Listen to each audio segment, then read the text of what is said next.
Há alguns dias já eu venho querendo fazer esse editorial para tratar desse tema dos vários processos do Lula e de como, depois dele ter passado 580 dias presos, depois de ele ter vivido um calvário que levou à morte, no mínimo, a sua ex-mulher Marisa Letícia, né, que foi sacrificada por uma campanha difamatória contra os seus filhos e o seu marido, e contra ela também, porque tinha sido a pessoa que supostamente tinha comprado o apartamento do Guarujá e pedido a reforma para a OAS a partir de um acordo com o ex-presidente Lula. Foi ela que teria insistido para o Lula ir lá e para ter comprado esse apartamento. E também teria sido ela que, junto com o Paulo Okamoto, presidente do Instituto Lula, teriam feito a tal da reforma na chácara de Atibaia, que tinha 2 pedalinhos, que tinha o nome dos netos no pedalinho, com o pedalinho que foi tratado midiaticamente como se fosse uma Ferrari pintada de ouro, toda banhada de ouro, né? Como se fosse um jato particular do tipo do velho do Havan. Esses 2 pedalinhos ficaram famosos, né, e foram utilizados de forma constante pela mídia como a prova cabal de que Marisa Letícia e Luiz Inácio Lula da Silva haviam passado por ali. Tinha, inclusive, umas cachaças guardadas na tal da chácara. O apartamento do Guarujá tinha uma cozinha que tinha sido reformada. Fizeram todo um massacre, uma tortura que, no mínimo, levou à morte de Marisa Letícia. Não estou fazendo isso aqui, eu não quero transformar isso aqui em programas de policiais, mas isso é um fato concreto da realidade. Talvez a Marisa tivesse viva hoje, não fosse isso que vem se revelando agora dia após dia como uma grande narrativa cruel para destruir as possibilidades de Lula vir a se candidatar e ganhar a eleição em 2018. Precisavam do Lula preso para destruí-lo e destruir o PT. E o Léo Pinheiro fez parte dessa engrenagem, junto com outro delator farsário, que um dia ainda vai se escrever uma carta, que é o Antônio Palocci. O Léo Pinheiro, inclusive, eu lembro do Lula falando sobre ele. Ele falou: olha, eu não posso cobrar nada, eu não sei o que fizeram com ele. A generosidade do Lula, depois de ser delatado pelo Léo Pinheiro, de numa entrevista ter dito o seguinte: eu não sei o que fizeram com ele e o quanto o pressionaram para ele ter dito isso, mas é mentira. Vejam, o Lula não falou, esse cara é um canalha, é um pilantra. Ele falou, não sei o que fizeram com ele. E agora fica claro o que fizeram. O torturaram, né, para mentir. E aparece a mentira aparece sendo desconstruída em todas as suas dimensões, com a notícia de hoje de que esse Augusto César Uzeda, ex-diretor da empreiteira, diz o seguinte, inclusive o álibi utilizado pelo Léo Pinheiro, de dizer que estava com ele num local onde foi definido a reforma do apartamento, as vantagens que o Lula teria, era mentirosa. O Zeda nunca esteve junto com o Lula em um local que não fosse absolutamente público e cujos temas fossem absolutamente públicos. Só que há 2 anos atrás, há 2 anos atrás é redundância, há 3 anos, quando a gente falava, jornalistas independentes, progressistas, diziam que estava construindo uma armação, um grande cerco tenebroso midiático para incriminar Lula. Os jornalistas limpinhos da mídia tradicional riam. Eles faziam aquela cara de imagina vocês, os seus jornalistas petralhas, vocês ficam difundindo fake news. Está claro, são 19 processos, eles repetiam, são 20 processos. Não é um, não é dois, todos foram caindo. Todos foram caindo. Todos foram sendo derrubados, não só pela justiça, mas pela própria narrativa daqueles que, num dia, né, se foram denunciantes ou delatores.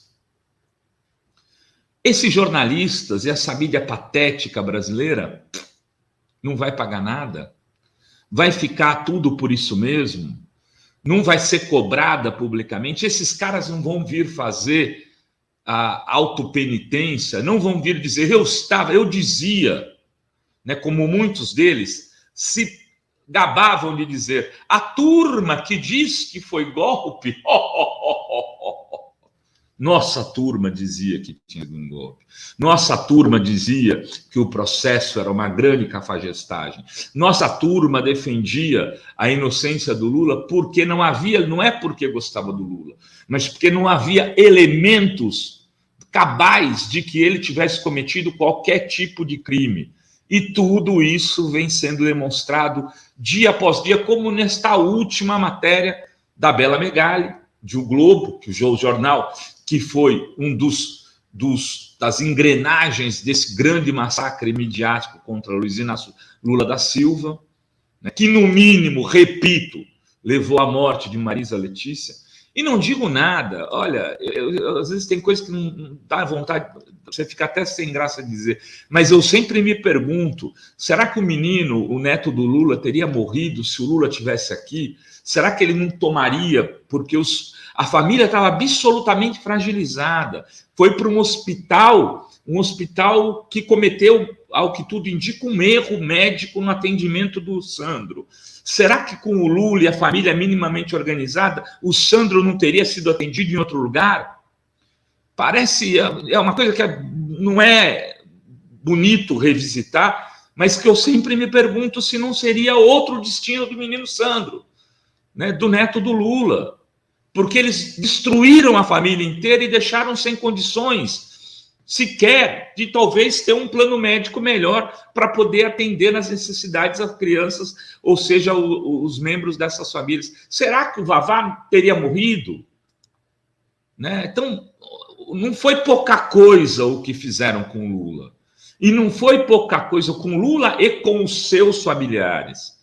E com os seus amigos. As pessoas eram investigadas, a Clara Ante recebeu a Polícia Federal na sua casa, né? Foi humilhada pelos policiais, simplesmente porque ela tinha trabalhado com Lula.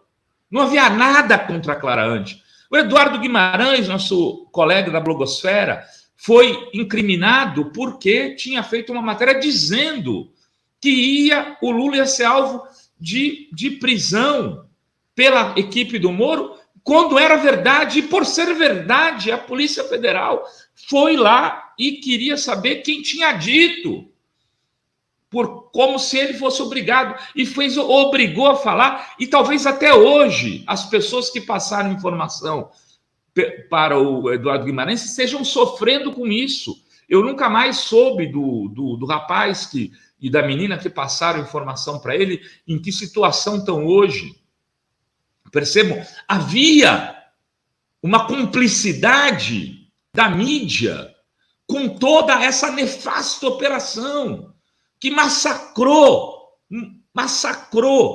um campo político e destruiu a vida de muitas pessoas. E agora sai essa nota na Bela Megali, assim, sabe?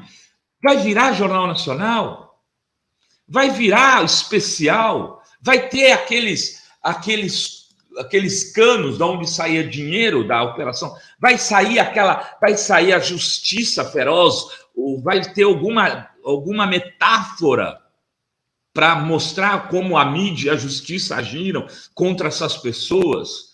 Vai ter alguma charge, alguma ilustração, alguma vinheta mostrando tudo isso que foi feito? Ou vai ficar tudo por isso mesmo? Enfim, é hora, né, de jornalistas, pesquisadores, estudiosos, professores começarem a levar esse debate para salas de aula, para os encontros de comunicação. É hora de fazer pesquisa dos erros da imprensa.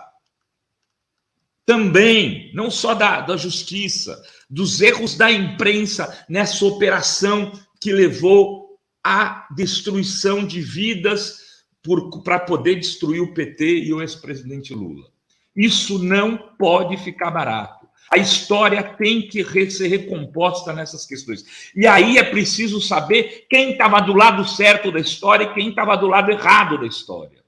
Porque muitas vezes a gente é tirado como jornalistas, né, que são cúmplices, né, de um campo político. Nós não, nós somos independentes e provamos a cada dia que a nossa independência, seja a que custo for, porque nesse período de 580 dias de prisão, do Lula, nesse período de transformar o PT no lobo mau da sociedade brasileira, nós continuamos fazendo o que acreditávamos que deveríamos fazer, sem apoio nenhum de governo nenhum, como diziam que a gente tinha quando o PT era governo.